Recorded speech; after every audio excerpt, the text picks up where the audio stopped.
Muscular endurance and muscular strength, Escalita, Kin 4330. Today we are going to be discussing muscular endurance and muscular strength. We will do this by performing a push-up test as well as a 1 repetition max test. So let's get started.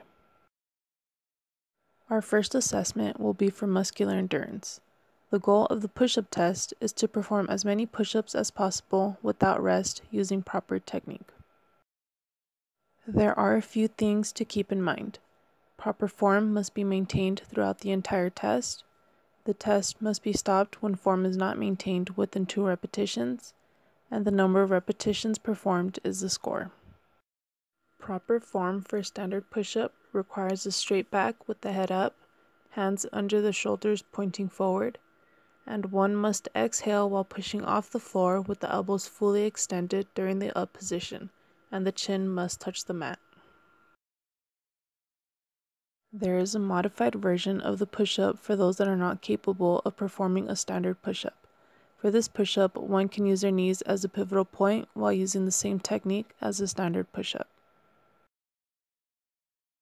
Our second assessment will be for muscular strength. The 1 repetition max test is the heaviest weight one is capable of lifting using a full range of motion with proper technique. There are a few things to keep in mind. A 5 to 10 minute low-intensity aerobic exercise warm-up is recommended to increase the heart rate and promote blood flow throughout the body. After the warm-up, you will do several repetitions with a light load on the bench, or in this case, the leg press. Start with an initial weight of 50 to 70% of the perceived capacity. After this attempt, rest 3 to 5 minutes before adding more weight. You can add between 2.5 to 20 kilograms with each attempt. This should continue until you cannot lift the weight anymore. Always ensure this is done carefully. You should achieve your 1 RM within 4 attempts. Once you achieve your 1 RM, use the weight to calculate your strength to weight ratio.